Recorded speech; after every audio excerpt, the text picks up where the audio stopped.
1036번째 책 소개입니다. 책에서 일부 내용을 발췌하여 소개드립니다. 책 제목, 한 권으로 끝나는 입시 전략. 저자 권호연. 출판일 2025년 2월 5일. 상상빌더 한 줄 요약. 내 자녀를 원하는 대학까지 단숨에 보내는 방법을 알자. 책 소개. 날카로운 대입 전략부터 자녀 교육 인사이트. 급변하는 제도에도 흔들리지 않는 트렌드 예측까지. 서울대 전입학본부장의 입시 설명회를 한 권에 담다. 대한민국 입시를 이끄는 최상위 대학 입학사정관들부터 초중고 교사들의 멘토 권호연 교수의 입시 전략 필독서. 서울대학교 입학본부장, 국가교육과정 개정추진위원, 대입정책자문회 위원 등 국내 최고 교육 입시 전문가 권호연 교수가 쓴 이 책은 입시라는 커다란 관문 앞에서 막막함을 느끼는 학부모들을 위해 30년의 경험과 노하우를 담아 입시의 본질부터 최신 교육 트렌드까지 한 번에 꿰뚫어 내 자녀 맞춤 합격 전략을 설계하도록 돕는 입시 전략서이다. 지금 성적보다 더 높게 원하는 대학으로 단숨에 데려가 줄 초중고 단계별 입시 전략을 단 한 권으로 정리한다. 교육과 입시의 기본으로 돌아가 복잡한 입시 제도와 입시 전형을 읽는 안목을 키워주고 미래 대입의 핵심 키워드 학생부 종합 전형을 완전 해부함으로써 무조건 합격하는 필승 학생부를 만드는 노하우를 알려준다. 2028 대입 개편과 함께 도입된 고교학점제, 늘어나는 수시 선발 비율에 맞추어 점차 확대되는 학종의 중요성 등 바뀌는 입시 흐름을 현명하게 활용한 권호연 교수만의 대학 입시 절대 공식이 학부모들의 강력한 무기가 되어줄 것이다. 대치동에서도 알려주지 않는 서울대 입학본부장의 비공개 입시 설명회 영상과 더불어 학부모들이 꼭 알아야 하는 입시 전략 정보를 담은 특별 부록이 내 자녀의 합격률을 수직 상승시킨다. 저자 소개. 지은이 권호연. 대학 교수.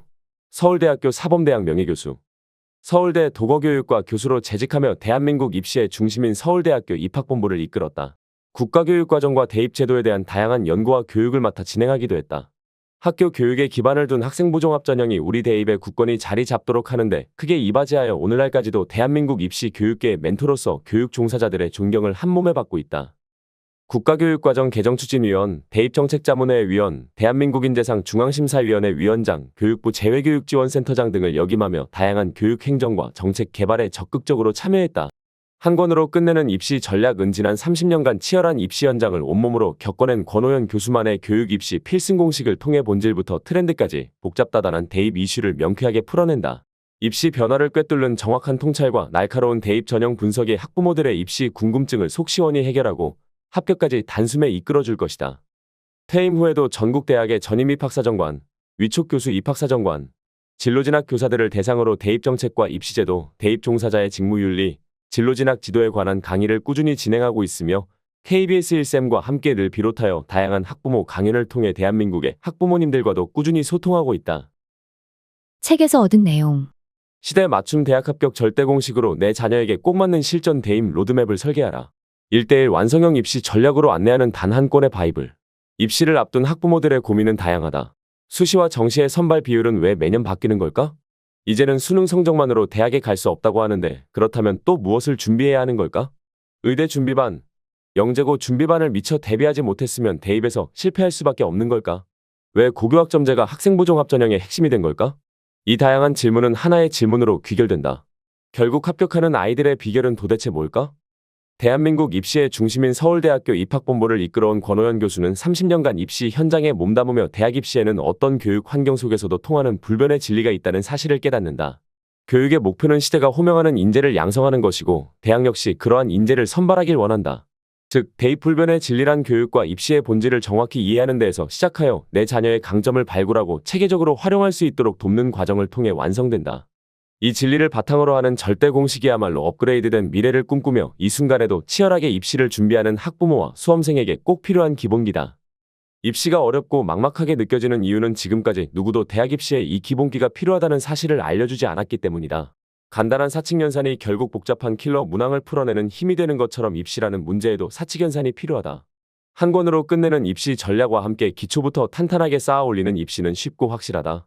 고등학교를 중심으로 초중고 단계별 진로진학 로드맵과 더불어 꼭 알아야 하는 입시 트렌드 분석과 많은 학부모가 가장 알고 싶어하는 입시 문답을 특별 부록으로 구성하여 한 권만 읽어도 선발 제도와 유형을 보는 눈이 뜨일 수 있도록 구성했다. 2028 대입 개편과 새롭게 출발하는 고교학점제, 앞으로의 입시를 좌우할 학생부 종합 전형까지 국내 최고 입시 전문가의 30년 내공을 압축하다. 2028 대입 개편과 고교학점제는 지금까지 등급 중심이던 수능 입시가 저물고 학생 개개인의 특성을 중요한 합격 기준으로 삼는 학생부 종합전형의 시대가 왔음을 알리는 신호라고 권오현 교수는 강조한다. 사회 변화에 발맞추어 대학이 새롭게 요구하는 인재상을 빠르게 포착하고 그에 맞춘 자녀 교육이 결국 내 자녀의 대학을 바꾸는 열쇠가 된다. 사교육을 통한 성적 상승만으로는 이제 원하는 대학에 자녀를 보낼 수 없다. 제도와 전형을 정확히 이해하는 학부모의 탁월한 안목이 필요하며 이 안목이 곧 대학 입시의 절대 공식이 된다. 한 권으로 끝내는 입시 전략에서 권오현 교수는 총 3단계를 통해 저마다의 절대 공식을 만들어갈 수 있도록 돕는다. 가장 먼저 교실 수업으로 대표되는 학교 교육과 새롭게 도입되는 고교학점제를 적극적으로 활용해야 한다. 학교는 아이들이 가장 많은 시간을 보내는 장소인 만큼 교육을 제대로 이해하는 것이 중요하다. 다음으로 용어를 비롯하여 대입제도의 기본적인 내용을 알아야 한다. 기초를 알아야 제도가 보이고, 제도가 보여야 전형이 보이고, 전형이 보여야 트렌드와 전략이 보인다. 한번 흐름에 눈이 뜨이면 다음에 올 변화를 예측할 수 있다. 내 자녀가 아직 수험생이 아니더라도 미리 입시를 공부해야 하는 이유다. 마지막으로 절대 공식을 완성하는 권오현 교수만의 특별한 비결은 내 자녀의 강점을 극대화하는 강력한 학생부다. 수시 선발 비율이 나날이 늘어나고 있는 만큼 학종의 중요성 또한 앞으로 커질 것이다. 개인별 맞춤 입시 전략은 결국 학종을 어떻게 대비할 것인지에 달려있다. 대학의 평가 기준을 정확히 겨냥하는 학생부를 만들어 합격률을 끌어올릴 수 있도록 학생부 종합전형의 기틀을 마련한 학종의 독보적 전문가 권오현 교수의 내공을 핵심만 압축해 담았다. 대학 합격 이후에 더욱 빛을 발하는 입시 전략이 필요합니다. 원하는 대학을 넘어 원하는 미래까지 단숨에 업그레이드. 인생이라는 긴 여정에 성공을 돕는 진정한 자녀교육 인사이트. 권오현 교수는 입시에는 이기는 전략은 없다고 말한다. 성공하는 전략만이 있을 뿐이다. 학부모가 바라는 내 자녀의 성공은 대학 합격에서 그치지 않는다. 원하는 대학에 입학하길 바라는 마음도 궁극적으로는 인생에서 성공하길 바라기 때문이다. 결국 가장 빛나는 전략은 대학 합격 이상의 가치를 찾아주는 성장 비결이다. 입학 후에도 주도적으로 자기만의 인생 로드맵을 만들어가는 아이들은 입시 전략부터 다르다. 입시 성공 경험을 삶의 원동력으로 삼아 끝까지 끌고 갈 수 있도록 돕는 것이야말로 입시를 앞둔 부모의 가장 중요한 역할이다. 입시는 부모에게도 자녀에게도 인생에 있어 가장 큰 변곡점이다. 부모가 불안하고 초조한 만큼 자녀의 마음 역시 같다. 부모가 흔들리지 않아야 아이도 흔들리지 않는다. 수단이 아닌 성장 과정으로서 입시를 이해하고 함께 겪으며 합격 이상의 가치를 아이에게 알려주고자 하는 현명한 부모라면 권오현 교수만의 입시의 진리가 담긴 한 권으로 끝내는 입시 전략 A1독을 권한다. 원하는 대학 합격은 물론이고 성공하는 인생에 가까워진 내 자녀를 만날 수 있을 것이다.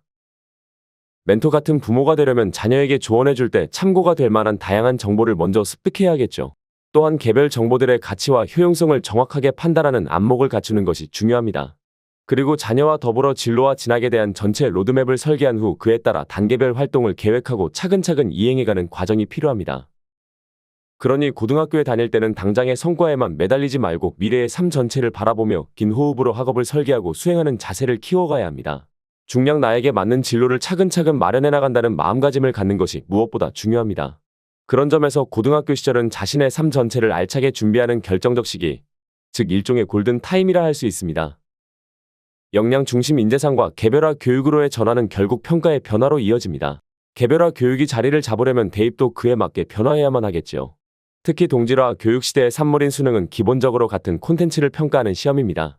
중략 2와 달리 다양한 학교 생활을 각자의 맥락에 맞게 평가해주는 학종이 더욱 타당한 평가 방법이라고 전문가들은 말합니다. 입시를 앞둔 자녀가 있다면 조금이라도 시행착오를 줄이고 더 많은 기회를 엿보기 위해 대입제도를 제대로 파악하는 것이 중요합니다. 자녀의 성적과 장단점을 고려해 최선의 선택을 하고 효과적인 전략을 짜기 위해서는 먼저 입시제도의 기본적인 내용을 파악해두면 큰 도움이 됩니다. 그래서 고교학점제가 도입되면 학생들은 자기주도적으로 진로와 연계해 학업 계획을 세우고 자신이 원하는 과목을 공부할 의지를 갖출 필요가 있지요. 또한 학교와 교사는 수요 맞춤형 교육과정과 수업을 편성하고 제공함으로써 학생 각자가 자신에게 맞는 개별화된 교육을 받을 수 있도록 해야 합니다. T가 자기 존중과 개발에 충실함으로써 생성되는 자존감이라 한다면 T는 타인과의 상대적 위치를 확인함으로써 만족을 느끼는 자존심이라 할 수 있습니다. 우리 사회에는 오랫동안 남을 통한 자기 확인만이 믿음직한 성과라는 심리가 굳건히 자리 잡아왔습니다. 학교와 대입부터 이런 사고와 비교 심리를 극복하는 데 앞장선다면 우리 교육이 한 단계 더 발전하는 데 큰 도움이 될 것입니다. 들어가는 말. 모두가 대학 입시의 챔피언이 될 수 있습니다. 오늘날의 학생부 종합전형이 탄생하기까지 나이가 들면 자기 방에서 나와 발코니로 가라 라는 말이 있습니다. 방이 자신의 전공 영역에 깊이 몰입하는 공간이라면 발코니는 관심 분야를 토대로 주변 세계 이곳저곳을 조망하는 장소를 말합니다. 발코니에 있으면 시야가 넓어집니다. 그래서 그동안의 관심사를 찬찬히 정리해보거나 가까운 부분만이 아니라 먼 지점까지 눈길을 보내는 마음의 여유가 생깁니다. 저의 지난 세월을 되돌아보니 대학에 재직하는 30여 년간 삶에 가장 밀착되고 치열하게 관심을 쏟던 분야는 전공을 제외하면 단연 대학 입시 이하 대입이었습니다. 대입이라는 무거운 주제도 발코니에서 생각하면 세상 사람들과 나누는 잔잔한 이야깃거리로 느껴지니 참 신기합니다. 2009년에 우연히 당시 정부가 의욕적으로 추진하던 전국 입학사정관 양성 업무를 맡았습니다. 그 후로 고교 교육과정과 대입 전형 관련 정책 연구, 대학의 입학본부장 보직을 비롯해 전국을 다니며 강연과 간담회를 진행했고 국가위원회 활동까지 여기저기 참 많이 뛰어다녔습니다. 이런 다양한 활동에는 일관되게 관통하는 주제가 있었죠. 그것은 점수에 따른 한 줄 세우기 입시가 아니라 수험생이 받은 다양한 학교 교육의 경험을 자연스럽게 대입 전형으로 연결하는 학교 교육 중심의 대입을 정착시키는 일이었습니다. 학교 교육 중심의 대입은 학교와 대학이 공동의 목표와 책임의식 아래 협력적으로 사회 각 분야 인재를 키워내는 소위 고교 대학 연계 교육에 기반을 둡니다. 그러니 학생들은 별도의 시험을 준비하기보다는 자신의 미래 진로와 대학에서의 학업을 염두에 두며 평소의 학교 수업과 활동을 충실히 수행하면 충분합니다. 이러한 연계 교육을 대입에 적용하려는 시도는 벌써 꽤 오래전부터 있었습니다. 한국교육개발원이 2004년에 고교 대학 연계를 위한 대입제도 종합방안이라는 주제로 일명 KEDI 8년 연구를 오랜 기간 수행했습니다. 이후 입학사정관제가 도입되고 오늘날 학생부 종합전형 이하 학종으로 자리를 잡으면서 학교 교육 중심의 대입전형은 학생들에게 진로 맞춤형 대학 진학의 가능성을 높여줄 뿐만 아니라 학교 교육과정의 정상적 운영에도 기여하는 대입제도로 인정받고 있습니다. 대학 입시, 왜 이렇게 불안할까? 그러나 아무리 좋은 대입제도라 하더라도 학부모의 마음과 함께하지 않으면 한국에서는 정착하기 어렵습니다. 수년간 전국을 다니며 대입제도 관련 강의를 하면서 많은 부모님과 대화를 나누는 기회를 얻었습니다. 그런데 초중고 학부모 모두 입시에 관한 관심이 높은 만큼 불안감 또한 크다는 사실을 알 수 있었습니다. 부모로서 자녀에게 나름 기대치를 갖고 있는데 학교나 대입이 그것을 만족시켜주지 못한 경우가 허다하기 때문이죠. 이러다 우리 아이가 원하는 대학에 못 가는 것은 아닌가 하는 불안감이 생겨나고 어떻게 돌파구를 마련해야 할지 몰라 많은 분이 대입만 생각하면 가슴이 답답해진다고 하십니다. 자녀가 공부를 잘하든 잘하지 못해서 힘들어하든 부모님이 초조한 마음을 갖는 이유는 대개 비슷했습니다. 왜 그렇게 초조해하시는지 여쭈어보면 대체로 이런 대답을 합니다. 한국에서는 대입이 중요할 수밖에 없죠. 어느 대학을 나왔고 무엇을 전공했느냐에 따라 아이 미래가 달라지니까요. 대입이 아이 인생의 큰 전환점이 된다는 걸 알기에 신경 쓰지 않을 수 없습니다. 학부모 대부분은 경쟁이 치열한 한국 사회에서 대입을 자녀의 미래 삶을 결정하는 가장 중요한 관문으로 여깁니다. 이때 부모로서 역할을 제대로 해주지 못하면 평생 후회가 될 거라 생각하는 것 같습니다.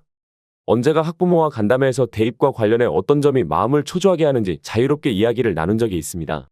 그때 여러 부모님들께서 불안한 마음을 갖게 하는 요인들을 허심탄회하게 말씀해 주셨습니다. 이를 요약하면 다음 세 가지로 정리됩니다.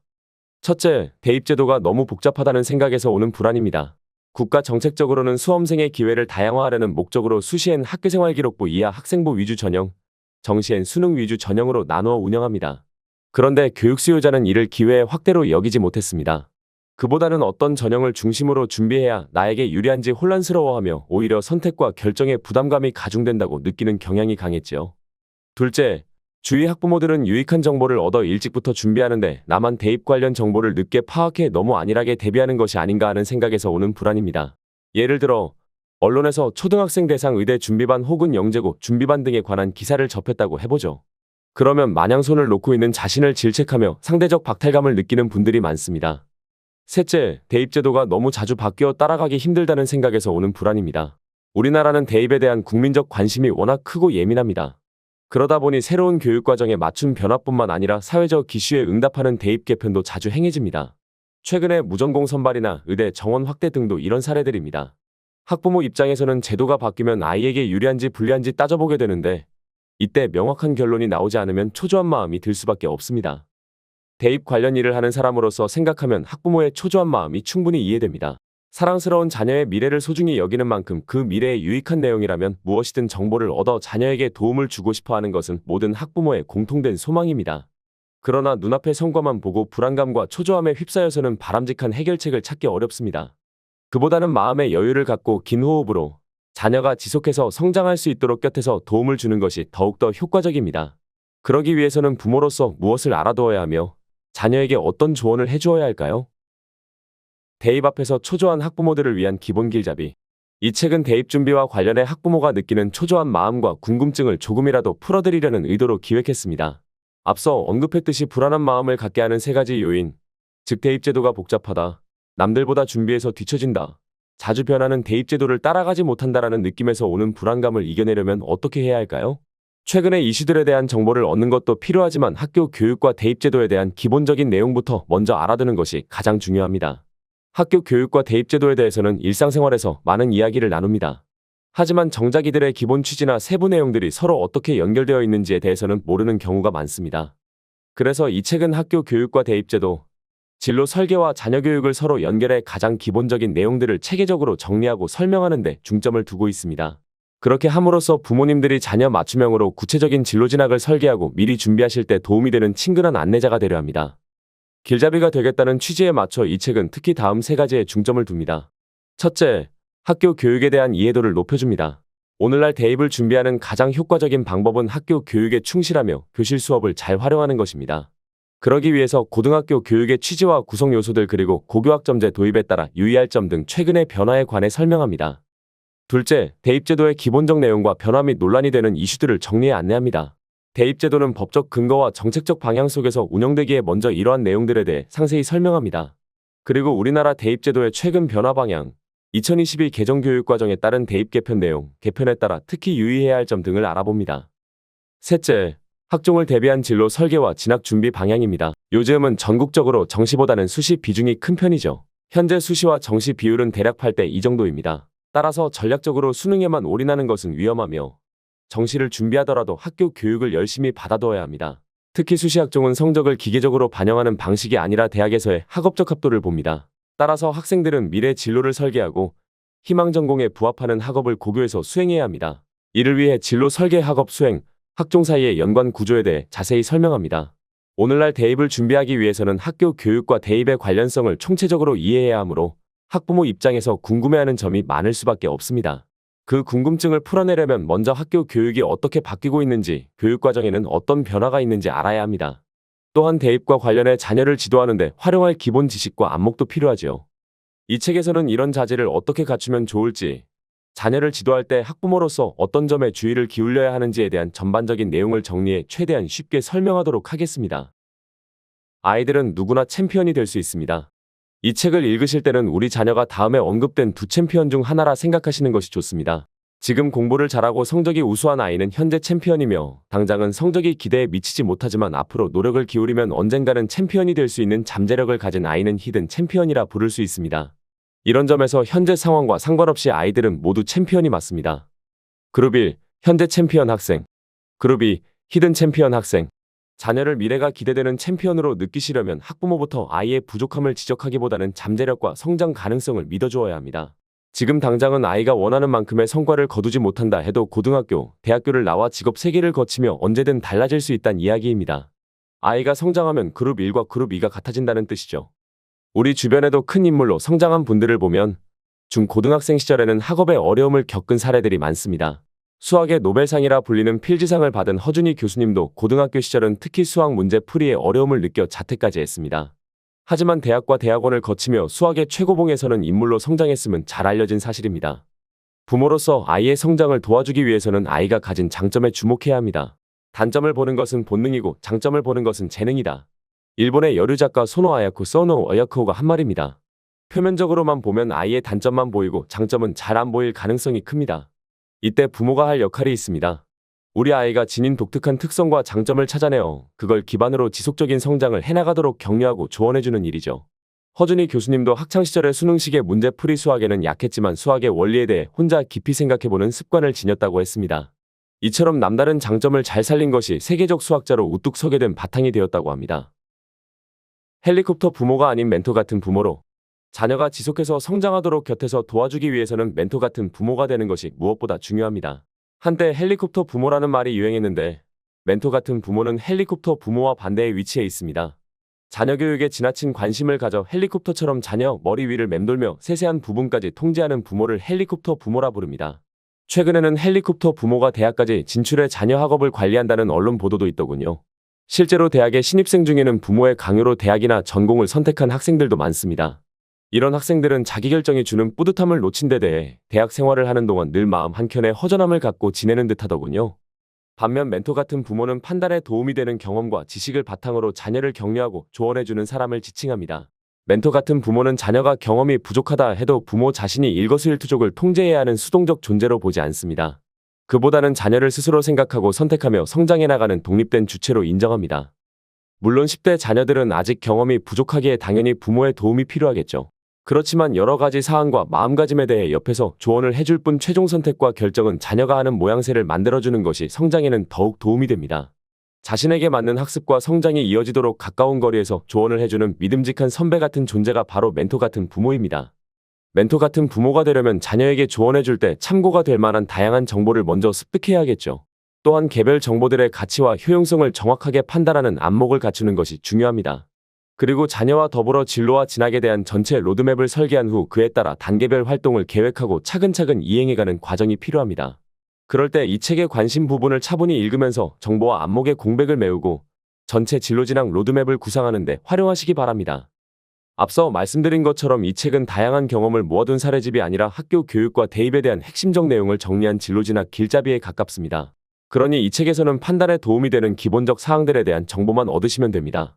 자녀의 구체적 진로와 대입 준비는 이 책의 정보를 바탕으로 삼되 자녀의 상황을 고려해 개별 맞춤형으로 설계하시기 바랍니다. 제 경험으로는 기본적인 사항을 아는 것이 언제나 가장 중요하더군요. 기본을 모르면 구체적 전략이 만들어지기 어렵고 잘못된 방향에 매달리는 위험한 선택을 하는 경우가 많았습니다. 이 책은 여러분이 자녀를 키우는 동안 학교 교육과 대입 준비에 관한 궁금증이 생길 때 언제든 부담 없이 읽을 수 있는 머리맡의 길잡이가 될 것입니다. 그리고 이 책에 제시한 내용이 학부모에게는 멘토 같은 부모가 되는 계기가 되었으면 합니다. 또한 자녀에게는 이 책이 자신에게 맞는 행복 루트를 찾아 준비하는 유익한 안내자가 되길 기원합니다. 책이 만들어지는 과정에 도움을 주신 모든 분에게 깊은 마음으로 감사를 드립니다. 고등학교 3년 골든타임에 대비하라. 오늘날 대입을 체계적으로 대비하려면 어떤 준비들을 해야 할까요? 고등학교 교육이 무엇이며 어떤 점에 유의해야 하는지를 먼저 알아둘 필요가 있습니다. 대입은 주로 고등학교 3년간의 학업만을 근거로 진행되니까요. 물론 고등학교 학업을 잘하기 위해서는 초등학교와 중학교에서 단단한 바탕을 쌓아두어야 하지만 실제 대입의 성과는 고등학교 3년간의 학업에서 판가름납니다. 그래서 고등학교 교육의 특성에 대해 가장 기본적인 사실부터 알아두는 것이 대입을 준비하는 든든한 출발점이 됩니다. 인생의 무기는 고등학교 때 만들어진다. 우리나라 고등학교는 특수한 위치에 있습니다. 대학 진학 이전에 누구에게나 일반 교육을 제공하는 중등학교의 성격도 지니며 고등이라는 명칭에서 보듯이 비교적 높은 수준의 학업을 수행하는 상위의 단계로 인식하기도 합니다. 그래서 많은 분이 고등학교 교육과 고등교육이 같은 뜻이라 착각하기도 하는데 두 개념은 완전히 다릅니다. 고등학교 교육은 중학교와 대학 사이의 학업을 의미하고 고등교육은 대학에서 하는 학업을 뜻하는 말입니다. 고등학교 교육의 의미는 무엇보다도 중학교, 고등학교, 대학교 사이의 연계교육 관점에서 바라볼 필요가 있습니다. 어느 나라든 일정한 학제를 두어 학교 교육이 단계적으로 이루어지도록 합니다. 그 취지는 학교급 사이의 교육 내용이 영역, 수준, 범위, 학습량 등에서 바르게 연계되도록 하는 데 있습니다. 국가가 교육과정을 설계 운영하는 이유도 이 때문이죠. 교육과정은 학교들이 전체 구조 속에서 일관성 있는 교육을 하도록 그 내용과 방향을 국가 차원에서 미리 정해둔 제도적 기준을 말합니다. 즉 교육과정은 각 학교 급에서의 교육이 중구난 방으로 진행되는 것을 방지하고 올바른 방향과 내용 체계 속에서 전개되도록 하는 지침서 역할을 합니다. 오늘날 학교 교육은 성격이 많이 바뀌었습니다. 이제 고등학교 교육은 그 자체로 완결되는 것이 아니라 자녀가 평생토록 성장해가는 데 필요한 기본 자질과 내적인 힘을 기르는 과정이라 생각해야 합니다. 이전에는 고등학교가 일정한 수준의 자질과 능력을 갖추도록 해주는 완성교육의 성격을 지녔습니다. 그래서 졸업장에 큰 의미를 부여했던 것이죠. 하지만 오늘날은 그렇지 않습니다. 고등학교에서의 학업은 그 다음 단계의 학업인 대학이나 직업 세계에서 활동하는 바탕을 넓혀주는 성장교육의 성격을 갖습니다. 그러니 고등학교에 다닐 때는 당장의 성과에만 매달리지 말고 미래의 삶 전체를 바라보며 긴 호흡으로 학업을 설계하고 수행하는 자세를 키워가야 합니다. 특히 고교에서의 생활과 앞으로 받을 대학 교육 사이에 연속되는 학업을 염두에 둔 채 나에게 맞는 진로를 차근차근 마련해 나간다는 마음가짐을 갖는 것이 무엇보다 중요합니다. 그런 점에서 고등학교 시절은 자신의 삶 전체를 알차게 준비하는 결정적 시기, 즉 일종의 골든 타임이라 할 수 있습니다. 스스로 과목을 고르기만 해도 뿌듯함은 쌓인다. 학교에서 교사가 가르치고 학생이 배우는 분야를 나타내는 용어에는 교과와 과목이 있습니다. 교과는 국어, 영어, 수학, 사회, 과학처럼 큰 단위의 분류를 의미하며 과목은 교과 내의 영역을 구성하는 세부 분야를 말합니다. 우리나라는 초등학교와 중학교는 주로 교과 단위로 가르치는 반면에 고등학교는 과목 단위로 나누어 운영합니다. 다시 말해 수업에서 수학이 아니라 세부 분야인 확률과 통계, 미적분화의, 기하, 경제, 수학 등을 배우도록 합니다. 독일처럼 초등학교에서부터 고등학교까지 시종일관 수학 교과를 가르치는 방식과는 무척 다릅니다. 이처럼 고등학교는 교과 분야를 세부적으로 구분해 운영하다 보니 학습 단위인 과목 수가 무척 많으며 그 수가 교육과정 개편 때마다 늘어나는 추세를 보입니다. 예를 들어 2025년 고1 학생부터 적용되는 2022 개정 교육과정의 고등학교 과목 수는 155개인데 이는 이전보다 50여 개나 증가한 수치입니다. 그러나 부담을 가질 필요는 없습니다. 과목 수의 증가는 학습량의 확대를 의미하는 것이 아니라 선택의 폭이 넓어진다는 뜻이니까요.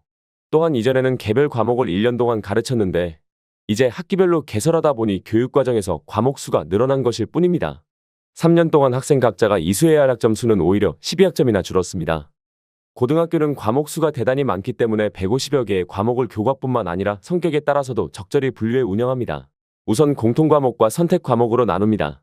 공통과목은 1학년 때 모든 학생이 동일하게 이수하며 선택과목은 2에서 3학년 때 학생 각자가 맞춤형으로 골라서 학습할 수 있습니다.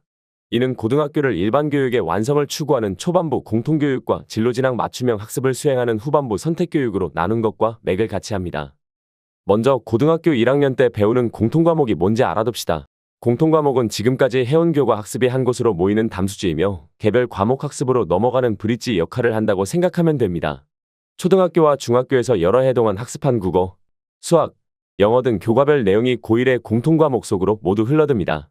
그러니 공통과목을 배우는 고등학교 1학년은 학습하는 내용을 교과 단위로 최종 정리하고 자신의 관점에서 한 번 더 자유롭게 생각해보면 됩니다. 그래서 저는 공통과목을 담수지라 부릅니다. 그리고 1학년 과정은 담수지에서 공부한 내용과 나의 생각을 바탕으로 2학년 때 다양한 과목을 선택하고 맞춤형으로 학습하는 단계로 넘어가는 다리 역할을 하기에 브릿지라 할 수 있습니다. 2에서 3학년 때 주로 배우는 선택 과목은 130개 이상이 되는데 이들은 다시 일반 선택 과목, 진로 선택 과목, 융합 선택 과목으로 나누어집니다. 선택 과목 분류별로 주요 특성을 정리하면 다음과 같습니다. 상세한 내용은 제4부의 과목 편제표 부분에서 다시 설명하겠습니다. 학업 마인드부터 바꿔야 한다. 고등학교에서는 어떤 마음가짐을 갖고 임하느냐에 따라 학업의 결과 그리고 학생들이 유념해야 할 점들도 많습니다. 학교 교육을 통해 자연스럽게 대입 준비를 하려면 고등학교 학업에서 특히 어떤 점에 유의해야 할까요? 과목을 고르는 안목이 중요하다. 중학교 때는 11개 정도의 교과를 배우다가 고등학교에서는 150여 개에 이르는 과목을 선택해 학습합니다. 과목 수가 갑자기 늘어난다는 것은 그만큼 선택의 폭이 넓어진다는 의미죠. 그런 점에서 고등학생이 되면 우선 과목 마인드를 갖출 필요가 있습니다. 과목 마인드는 다니는 학교의 과목 구성에 관심을 갖고 이들 중에서 최선의 조합을 선택해 자신에게 가장 잘 맞는 학업에 집중하는 태도를 말합니다. 중학교까지의 교과 단위 교육은 교사 교과가 중심을 이루며 이러한 교육체제 아래에서는 모든 학생이 동일한 교육을 받습니다.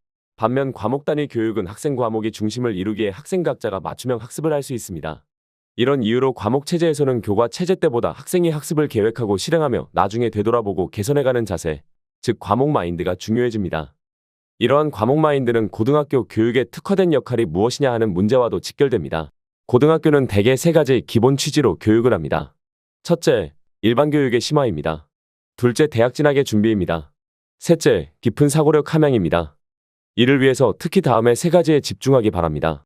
첫째, 초중학교에서부터 지속해온 교과별 내용을 정리하고 심화시켜야 합니다. 둘째, 자신의 진로 진학에 맞게 선택 과목을 이수하고 학업 성취도를 관리해야 합니다. 셋째, 교과 지식을 자신의 관점에서 성찰하고 다양한 상황과 연결지어 깊이 있게 사고하는 자질을 갖추도록 노력해야 합니다. 이러한 고등학교 교육을 효과적으로 수행하려면 과목에 대한 이해와 활용 의지 및 자신만의 전략을 갖출 필요가 있겠죠. 그래야 고등학교의 취지에 맞는 공부를 효과적으로 할 수 있으니까요. 꼭 필요한 공부만 똑똑하게 하자. 과목 마인드를 갖춘 다음에는 직접 과목을 선택해 학업을 수행해야 합니다. 오늘날 고등학생들이 과목을 선택하는 기준은 수업의 난이도, 개인적 관심, 교우관계 등 다양하지만 진로 진학을 위한 맞춤형 학습이 선두를 차지합니다. 대입에서 전공적 합성 진로 역량이 주요 관심사로 떠오르면서 자신의 진로 진학에 맞춰 선택 과목을 골라 이수하려는 학생이 많이 늘어난 것이죠. 그러나 수많은 전공이 있는데 각 전공을 준비하려면 고등학교에서 어떤 과목을 이수해야 하는지 학생과 학부모는 혼란스러울 수밖에 없습니다. 우선 학생 스스로 장차 지원하려는 대학의 학과 홈페이지에 들어가 전공의 필수 강좌가 어떻게 구성되어 있는지를 확인할 필요가 있습니다. 그리고 그에 부합하는 기초 과목들을 고교 단계에서 이수해두면 좋습니다. 희망하는 대학 전공의 강좌 목록들을 살펴보면 고등학교에서 이런저런 과목을 이수하면 도움이 되겠구나 하는 느낌이 올 것입니다. 그리고 각 교육청이 대학의 개별 전공과 관련되는 선택 과목들이 무엇인지 정리해둔 가이드북을 참고하거나 담임교사와 진로교사에게서 유익한 정보를 얻을 수도 있습니다. 한편 최근에는 서울대 등 대학이 직접 나서서 각각의 전공학과에 진학하기 위해 미리 공부해두면 도움이 되는 과목 리스트를 사전에 발표하고 이를 모집 요강에도 밝혀두니 꼭 이를 대학이 지정한 핵심 과목 혹은 핵심 권장 과목이라 합니다. 고등학교 선택 과목은 영역 간에 서로 연결되어 있기에 학생들이 선택한 과목들의 조합은 자연히 진로 진학 준비와 같은 상위의 목적을 구현할 가능성을 지닙니다. 하지만 진학하려는 전공에 대한 적합성을 마치 전공마다 과목 조합에 정답이 있는 것처럼 여기며 모든 과목에 예민하게 반응하는 것은 좋지 않습니다. 우선은 수학이나 과학, 교과처럼 고등학교와 대학에서의 학업사의 연계성이 강한 과목부터 관심을 갖도록 하세요. 고등학교에서의 맞춤형 과목 이수는 대입 자체보다는 추후 전공 학업을 수행하는 데 긍정적 영향을 준다는 생각으로 선택 과목 이수를 관리하기 바랍니다. 맞춤형 진로 설계로 공부 효율을 높이자.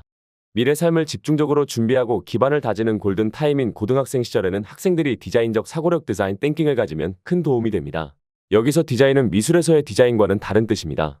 디자인적 사고력은 미리 결정된 사항을 어쩔 수 없이 따르는 것이 아닙니다. 그보다는 본인에게 맞는 기본 방향을 먼저 구상하고 계획, 실행, 검토, 개선 과정을 거치며 가장 적합한 진로와 학업을 점차적으로 완성해가는 접근법을 말합니다.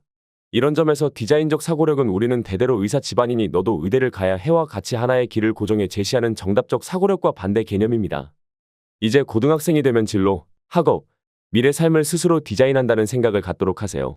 그러기 위해서는 고등학교 3년 동안의 학업을 자기주도적 프로젝트를 진행한다는 마음가짐으로 수행하는 것이 좋습니다. 3년 재학 기간은 3년 프로젝트, 1학년은 1년 프로젝트, 국어 수업은 국어 프로젝트 등과 같이 생각하는 것입니다. 프로젝트는 주위 사람들의 조언을 들으며 개별 사안에 대해 스스로 계획을 짜서 실행하고 이를 돌아보며 개선하는 활동을 의미합니다. 이처럼 프로젝트를 수행한다는 마음으로 고등학교 과정에 임하면 개별화된 진로 탐색과 이에 맞는 학습을 수행함으로써 점점 성장하는 자신의 모습을 보게 될 것입니다. 디자인은 꿈이 진실이 되게 하는 과정이다. Design is a process of making dreams come true. 라는 말이 있습니다. 이처럼 막연한 꿈을 현실로 만든 이들의 이야기를 들어보면 학업을 결과 중심의 성적이 아니라 과정 중심의 프로젝트로 생각한 이들이 많습니다. 상위권 대학 합격으로 이끄는 자기주도 학습. 끝으로 다양한 과목들을 학습할 때 자기주도적으로 탐구하는 태도를 갖추기를 권합니다. 사실 이 부분이 가장 중요합니다. 고등학생은 학교에서 선생님이 전해주는 지식을 자신의 관점에서 바라보고 때에 따라서는 적극적으로 새로운 지식을 탐색할 줄 알아야 합니다. 즉 학업의 중심은 나 자신이며 수업의 주인공도 나라는 의식을 갖는 것이죠. 오늘날 교실 수업에서 중요한 것은 자신에게 의미 있는 지식을 선별, 융합, 적용하는 자세와 자기주도적으로 지식을 생활세계에 실천하려는 적극성입니다.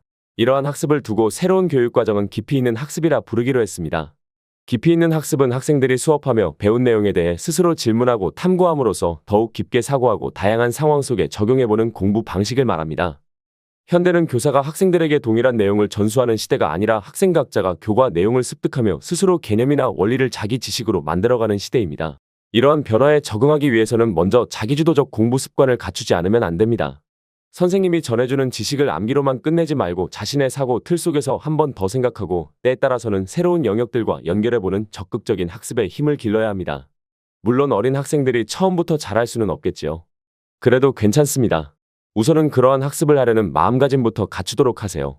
그러고는 개별 교과마다 배운 내용에 대해 자신의 생각을 넣어보는 연습을 해보기 바랍니다. 자기주도적 탐구학습 경험들은 학생부의 세부 능력 및 특기사항 이하 세트계에 기재되어 대입의 학생부 평가에도 활용됩니다. 특히 자기주도적 탐구학습 경험을 쌓지 않으면 상위권 대학에는 합격하기 어렵습니다. 향후 시대적 교육적 환경 변화를 고려해볼 때 대입에서 세특의 영향력이 더욱 강화될 가능성이 높습니다. 그러니 탐구학습에 대한 의지와 습관을 꼭 갖춰나가기를 바랍니다. 아이는 저절로 인재가 되지 않는다. 학교 교육의 일반적 특성을 이해한 다음에는 아이를 어떤 사람으로 키워야 할지에 대해 생각해봐야 합니다. 그러면 현대사회는 어떤 인재상을 중요하게 여길까요? 똑똑한 아이보다는 필요한 아이로. 2000년대 들어서면서 인재상과 교육의 방향의 대전환이 일어납니다. 과거 산업사회에서 중시했던 분야별 사고와 지식에서 벗어난 것이지요. 다양한 내용, 사실, 원리를 엮어서 자기만의 생각과 활동의 공간을 만들고 이를 바탕으로 바람직한 결과를 끌어내는 소위 역량 중심 인재상이 주목받습니다. 인재상은 국가나 사회 혹은 학교가 추구하는 바람직한 사람의 모습을 나타냅니다. 이런 인재상 앞에 미래를 붙이면 지금 당장의 모습보다는 미래 사회에 기대되는 능력과 자질을 이상적으로 충족시키거나 그럴 만한 잠재력을 지닌 사람을 뜻하게 되겠죠. 따라서 우리 아이들이 학교에 다니고 대입에 도전하는 것은 바로 미래 인재상을 갖추는 과정이라 할 수 있습니다. 우리나라에는 한자가 다른 두 가지의 인재라는 말이 사용됩니다. 인재와 인재가 그것입니다. 전자는 제주 제자를 쓰고 후자는 제목제 자를 쓰는데요. 이 둘은 어떻게 다를까요? 인재는 다른 사람보다도 탁월한 재주나 능력을 지닌 소위 똑똑한 인물을 의미합니다. 대부분의 학부모도 인재를 이런 뜻으로 사용하죠. 반면에 인재는 똑똑함이 핵심이 아닙니다. 그보다는 각 분야에 필요하고 유익한 쓸모있는 인물을 지칭합니다. 즉 인재는 능력이 타인과 비교해 우위에 있는 사람을 의미하는 용어라 한다면 인재는 다른 사람과의 비교를 전제하지 않고 각 분야에서 자신과 공동체에 바람직한 역할을 수행하며 도움을 주는 제목을 나타냅니다. 요약하자면 똑똑한 인재와 쓸모있는 인재는 다르다는 뜻입니다. 인재라 하면 학부모님은 대개 머릿속에 인재를 떠올리는데 학교는 인재를 키우는 곳이라는 점에 주목해야 합니다. 예를 들어 학교 교육이 추구하는 목표를 나타내는 인재상이라는 말은 오로지 인재만을 의미하며 제주제를 사용하는 인재상은 없습니다. 비교 우위적 우수함을 뜻하는 인재는 개인적으로 추구하는 목표일 뿐이며 학교나 대입이 공식적으로 추구하는 인물상은 각 분야에 필요한 제목감을 나타내는 인재임을 꼭 알아두시기 바랍니다. 그리고 여러분의 자녀도 인재에 머물지 않고 더 나아가 인재로 성장하도록 곁에서 자극과 도움을 주어야 합니다. 사회의 트렌드를 읽으면 교육의 변화가 보인다. 우리 자녀들은 인터넷과 매체 환경이 최고로 고도화된 초연결 시대를 맞아 초지식 사회를 살아갈 것입니다. 여기서 초연결 시대는 첨단 지능정보 기술을 활용하며 데이터, 사람, 제도들이 무한히 연결되는 네트워크 시대를 의미합니다. 그리고 초지식 사회는 분야별 지식의 활용을 넘어 학생이 AI 등 다양한 공간에서 자기주도적으로 지식을 공유, 융합, 재생산하는 사회를 의미합니다. 일반인의 상상을 뛰어넘는 새로운 지식과 현상들이 속출하고 그 변화가 빠른 속도로 진행되면서 지금 우리가 가진 분야 중심적 사고로는 도저히 해결하기 어려운 불확실성이 크게 증가할 것입니다. 이러한 시대를 요즘 북한 VUC의 시대라고 합니다. 북한은 volatility 불안정성, uncertainty 불확실성, complexity 복잡성, ambiguity 모호성의 앞철자를 따온 용어로서 예측이 어렵고 급변하는 현대사회의 특징을 나타냅니다. 이제 우리의 생각이 시대 변화를 따라가지 못하면 모든 노력과 활동이 방향을 잃고 헛수고가 될 가능성이 아주 커졌습니다. 부모님들도 자녀에게 멘토로서 조언을 해주려면 교육의 본질적 요소뿐만 아니라 사회 변화의 메가 트렌드를 고려하며 말씀을 해주셔야 합니다. 시대 변화를 빠르고 정확하게 읽고 새롭게 등장하는 환경에 맞춰주지 않으면 잘못된 길로 안내할 수도 있습니다. 그래서 미래학자 엘빈 토플러는 21세기의 문맹은 글을 못 읽는 사람이 아니라 과거에 학습한 것을 버리지 언말 못하는 사람이라고 했습니다. 이전에 알고 있는 사실에만 얽매인 채 고정된 생각만 아는 사람은 아무것도 모르는 사람과 다를 바 없다는 뜻입니다. 어쩌면 그보다 못할 수도 있지요. 변동성이 심한 미래 사회를 고려해보면 이제 아이들은 고정된 사고에만 머물지 않고 여러 가능성을 열어놓은 채 자신에게 가장 맞는 선택을 자기주도적으로 수행하는 힘을 길러야 합니다. 그러기 위해서는 무엇보다도 시대적 변화, 자신의 특성과 희망, 학교 교육의 기회 등을 종합적으로 반영해 자신에게 가장 맞는 미래 삶을 설계하려는 의지와 자세를 갖추어야 하겠지요. 앞서 나가는 입시의 무기가 될 핵심 역량. 요즘 역량 기반, 핵심 역량 등의 말을 자주 들어보셨을 겁니다. 주로 지식과 대비되는 뜻으로 많이 사용됩니다. 역량 개념이 유행하고 교육도 여기에 맞추게 된 데는 인터넷의 발달이 중요한 배경으로 작용했습니다. 그전에는 내가 습득한 지식만이 나의 콘텐츠가 될 수 있었죠. 그런데 인터넷의 등장으로 검색이라는 도구를 사용하면서 내가 습득하지 않은 지식도 나의 콘텐츠가 되는 시대가 열렸습니다. 이제는 내가 직접 공부해서 알고 있는 지식인지 검색해서 얻은 지식인지는 중요하지 않습니다. 그보다는 여러 가지 경로로 얻은 지식을 얼마나 잘 활용해서 나만의 성과를 내느냐, 그리고 그것으로 나의 경쟁력을 어떻게 만들어가느냐가 더욱 중요해질 겁니다. 이제 지식으로만 먹고 사는 시대는 끝나간다는 뜻입니다. 이에 대해 제프 코브는 이렇게 말합니다. 통계에 따르면 미국의 직업 세계가 인지적 과업 수준을 요구하는 정도가 2000년 전후의 최고치를 기록한 이후 지속적으로 하락했다. 그리고 2012년에 이르면 이미 1980년대 수준으로 떨어져 있다. 그의 말은 지식 기반 사고를 토대로 성장한 미국이지만 2000년 무렵에 정점을 찍은 후 내리막길을 걷더니 2012년에는 인지적 지식을 많이 소유한 것이 더 이상 결정적 장점이 아님을 알려줍니다. 즉 지식 기반 사회가 저물고 역량 기반 사회가 새롭게 등장한 것이죠. 이러한 현대사회의 기본 인재상을 정리하면 다음과 같습니다. 지금까지 상상빌더였습니다. 감사합니다.